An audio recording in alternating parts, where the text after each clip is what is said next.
The reality is growth is incredibly hard to get for many of our large marketers. And so it's very clear that the current ways that we've gone to market will probably not be the ways that continue the sustainable success of many of these great companies.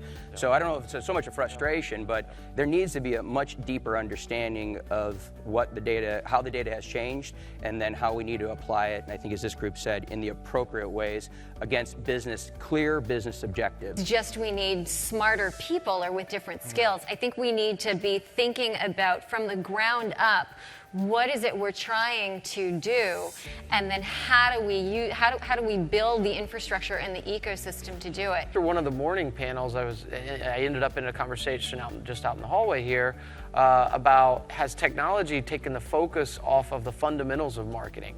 Are we almost, I sort of hear that in your comments, Blaze, of, don't lose sight of some of the simple fundamentals of how to do great marketing just because the technology is so shiny. To me, it still starts with the ideas. It still starts with the creativity. And we've seen it on campaigns for our brands, that when we have a really good campaign, obviously distributed to the right audiences, the right platforms, they work. So whether it's Larry Culpepper in college football, whether it's Little Sweet and Diet Dr. Pepper, our new Snapple campaign this year, Make Time for Snapple, all those have been what we think have been great campaigns, measured by Millward Brown from a brand health tracker, measured by our marketing mix modeling company are working. When we see all that stuff working well, the creativity wins, and that's where I first start. Yeah, and I think that's one of the dangers you hit upon, a very important danger with all of this data and analytics that's coming through. It's somewhat easy to say, oh, well, that gave me the answer. The market mix gave me the answer. The program, it just gives me the answer. No, it's not an excuse to not have to think.